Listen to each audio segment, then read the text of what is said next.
Hi friends, welcome to my channel. I'm Paru Sharma and in this video I'm going to talk about Hamlet's important quotes. Next है Alas poor Yorick, I knew him Horatio, a fellow of infinite jest.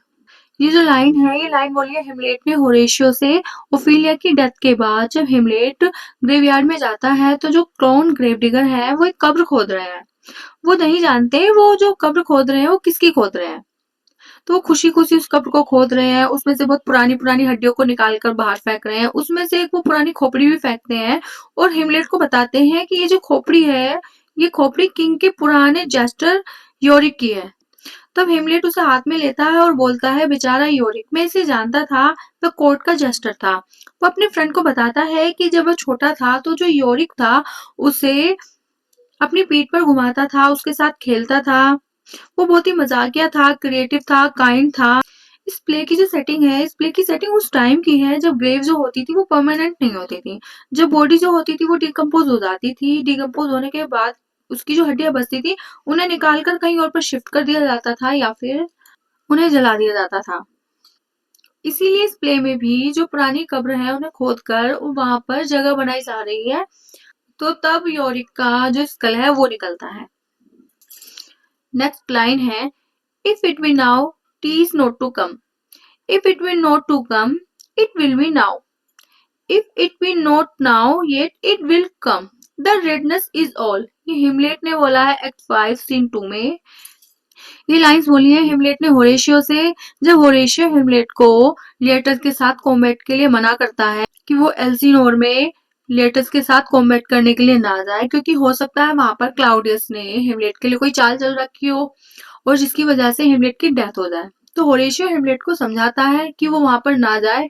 तब हेमलेट ने ये line बोली है कि देखो, अगर ये होने जा रहा है तो ये अभी होगा और अगर अभी ये नहीं होना है तो ये नहीं होगा। क्या किसी ने इसके लिए कितनी भी चालें चल रखी हैं, लेकिन अगर ये होना है तो ये होकर ही रहेगा। इम्पोर्टेंट बात तो ये है कि हमें इसके लिए तैयार होना है, क्योंकि गॉड की मर्जी के आगे हम कुछ नहीं कर सकते। हमारी लाइफ में बहुत सारी चीजें ऐसी होती हैं जो अनएक्सपेक्टेड होती हैं और वो अचानक से हो जाती हैं, इसलिए हमें हमेशा उन चीजों के लिए तैयार रहना चाहिए, क्योंकि जो होना है वो होगा, हम उसे नहीं बदल सकते। उन चीजों के लिए सिर्फ और सिर्फ हमें प्रिपेयर रहना है, क्योंकि सब कुछ गॉड के हाथ में है।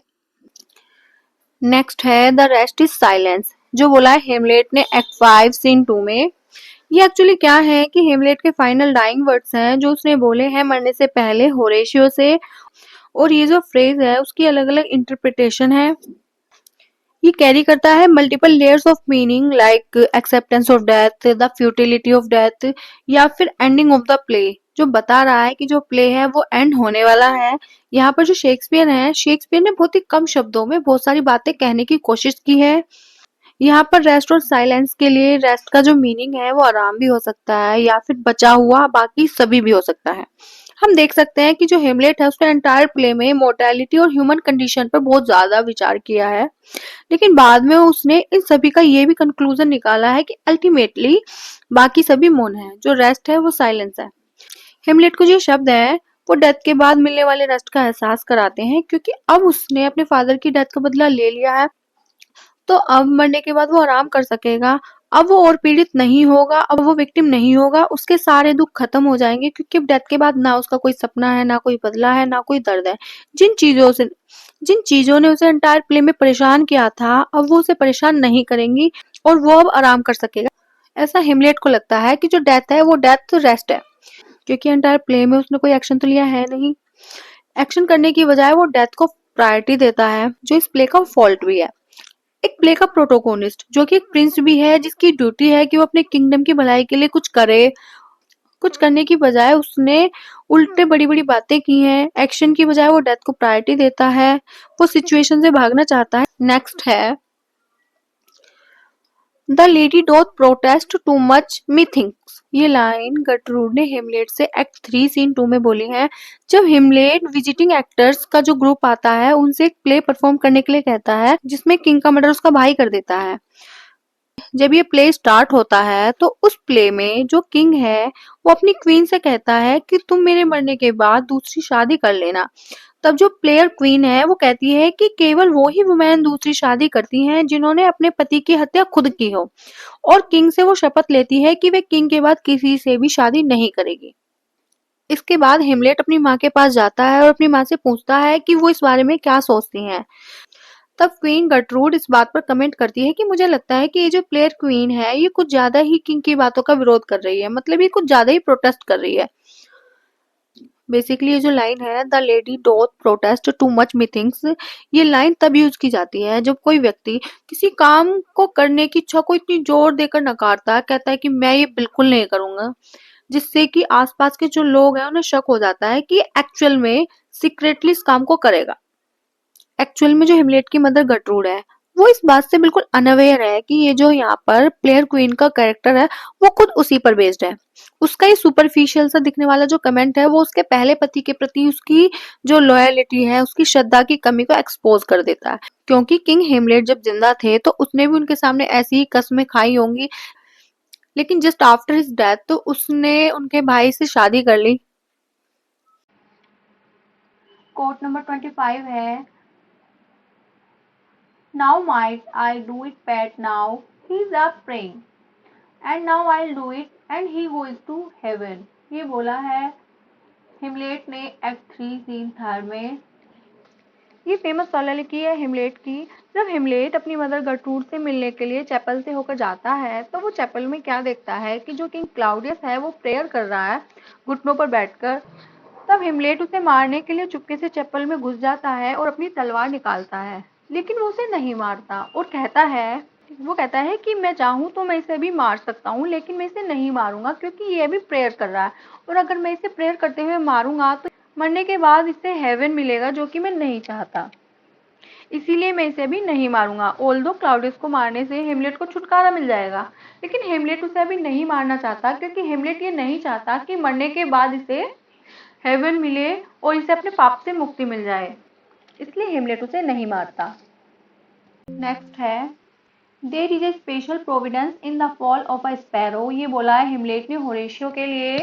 ये लाइन हेमलेट ने एक्ट 5 सीन 2 में बोली है जब होरेशियो हेमलेट को लेटर्स के साथ कॉमेट करने के लिए मना करता है, क्योंकि होरेशियो को डर है कि इसके पीछे कहीं ना कहीं किंग क्लाउडियस की कोई प्लानिंग हो सकती है, इसलिए होरेशियो हेमलेट को रोकता है। तब हेमलेट होरेशियो को समझाते हुए कहता है कि there is a special providence in the fall of a sparrow, कि एक छोटी सी गोरैया के गिरने के पीछे भी एक विशेष नियम है, एक विशेष प्रावधान है। हेमलेट यहाँ पर ये समझाने की कोशिश करता है कि स्मॉलेस्ट इवेंट से लेकर बड़ी से बड़ी घटना भी सब कुछ एक डिवाइन प्लानिंग का हिस्सा है।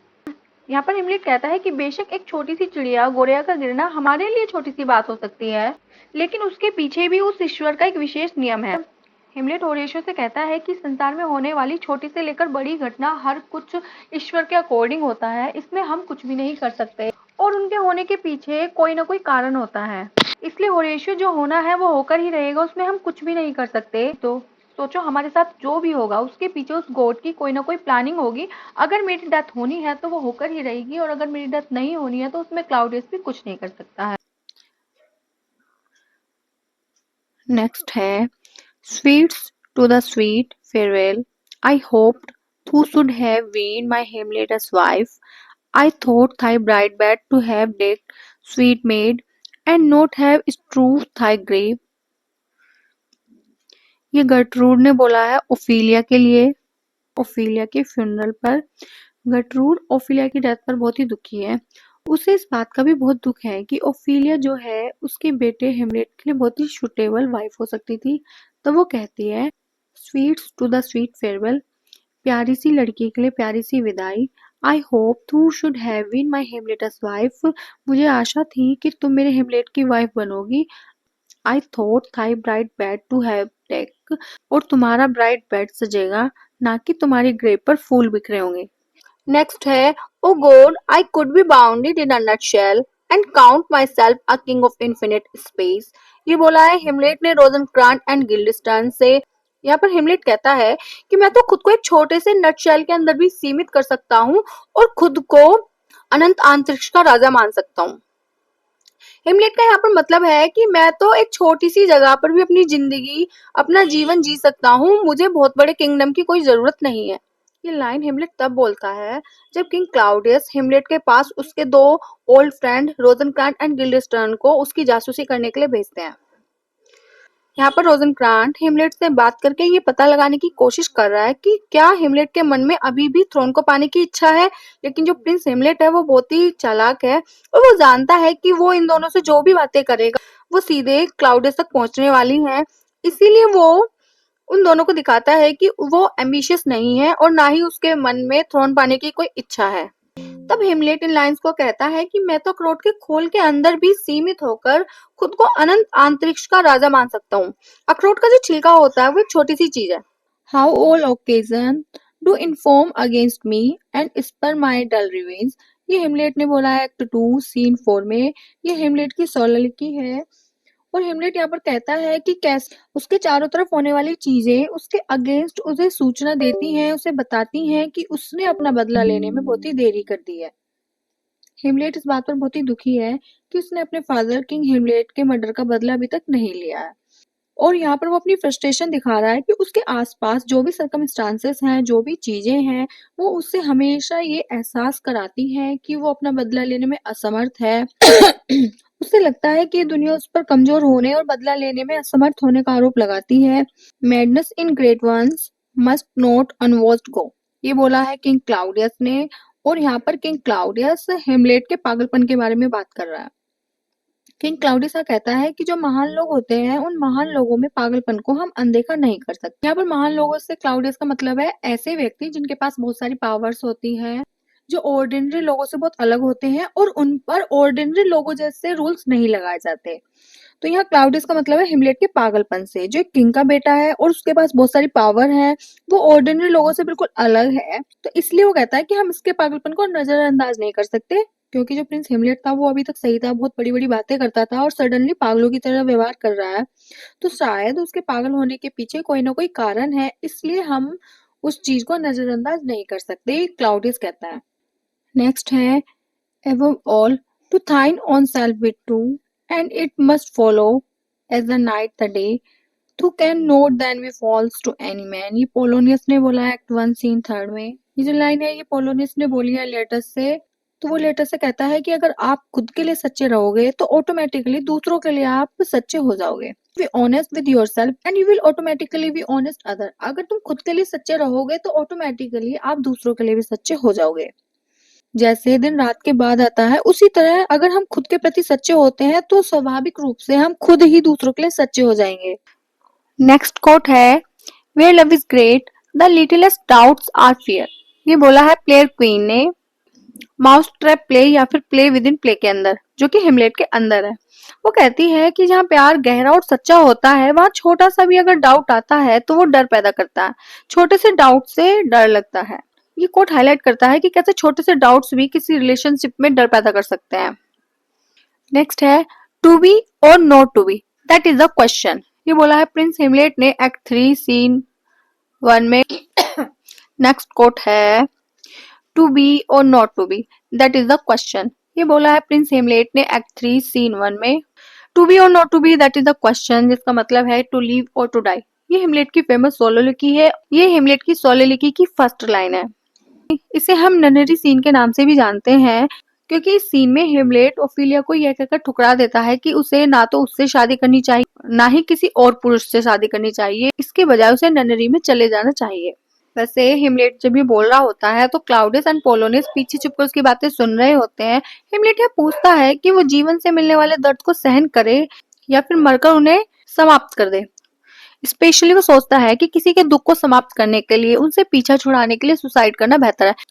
इनिशियली हेमलेट ने इस सोलोलिकी में तर्क दिया है कि जो डेथ है वो एक्चुअल में बहुत ही बेहतर है। उसने डेथ को कंपेयर किया है पीसफुल स्लीप से, लेकिन जल्दी ही वो अपनी बातें बदल देता है और कहता है कि ये कोई नहीं जानता कि डेथ के बाद क्या होता है। जरूरी नहीं है कि मरने के बाद हमें अपने दुखों से छुटकारा मिल ही जाएगा, शायद वो जीवन से ज्यादा पेनफुल हो। नेक्स्ट है the serpent that did sting thy father now wears his crown. ये बोला है घोस्ट ने हेमलेट से। यहाँ पर जो किंग हेमलेट का घोस्ट है वो प्रिंस हेमलेट के सामने रिवील करता है the mystery of his death. Serpent यहाँ वो बोलता है किंग क्लाउडियस को, और जो क्राउन है, क्राउन बिलोंग करता है किंग हेमलेट से। यहाँ पर घोस्ट कहता है कि ओल्दो कोर्ट में सभी को ये बोला गया है कि मैं जब बगीचे में सो रहा था तो मुझे किसी सांप ने काट लिया था, बट इन रियलिटी जो सरपेंट है, जिस सरपेंट ने मुझे काटा था, वो तुम्हारे पिता का क्राउन पहनकर बैठा है। नेक्स्ट है revenge is foul and unnatural murder. ये भी घोस्ट हिमलेट से ही बोलता है। एक्ट 1 सीन 5 में यहाँ पर जो किंग हिमलेट का घोस्ट है वो अपने बेटे प्रिंस हिमलेट से अपने फाउल एंड अननेचुरल मर्डर का बदला लेने के लिए कहता है, और यहाँ पर जो घोस्ट है वो अपने मर्डर को बहुत ही घृणित और बहुत ही अननेचुरल बोलता है। नेक्स्ट है O that this too solid flesh would melt. ये बोला है हिमलेट ने एक्ट 1 सीन 2 में। यहाँ पर जो हिमलेट है वो चाहता है कि उसकी जो बॉडी है वो पिघल जाए और डिसॉल्व हो जाए इनटू अ ड्यू, और उसका जो अस्तित्व है इस दुनिया में वो रहे ही ना। और इसका मतलब ये है कि हिमलेट इस प्रॉब्लम को फेस करने की बजाय मरना बेहतर समझता है। नेक्स्ट है frailty thy name is woman. ये हिमलेट की फर्स्ट सोलर लिखी है जो उसने बोली है एक्ट 1 सीन 2 में, जिसका मतलब है कमजोरी तेरा नाम औरत है। ये जो स्टेटमेंट हिमलेट ने दी है वो उसने अपनी साइकोलॉजी के हिसाब से दी है, क्योंकि जो हिमलेट है वो बहुत ही अपसेट है अपने फादर की डेथ और अपनी मदर की दूसरी शादी से, जो उन्होंने उसके चाचा से की है उसके फादर की डेथ के सिर्फ 1 महीने बाद ही। इसीलिए अपनी माँ के इस निर्णय के लिए वो सभी महिलाओं को दोषी ठहराता है, और वो सभी महिलाओं के अंदर उन डिमेरिट्स को देखता है जो वो उसने अपनी माँ के अंदर देखी है, और वो वुमेन के बारे में अपनी फीलिंग को एक्सप्लेन करने के लिए frailty thy name is woman बोलता है। नेक्स्ट है there is nothing either good or bad but thinking makes it so. ये बोला है हिमलेट ने एक्ट 2 सीन 2 में। ये लाइंस हिमलेट तब बोलता है जब उसके पुराने फ्रेंड गिल्डेस्टर्न एंड रोजनक्रांट उससे मिलने आते हैं और वो आपस में बात कर रहे होते हैं, तो वो उनसे कहता है कि उसे जो डेनमार्क है अब उसे जेल जैसा लगने लगा है।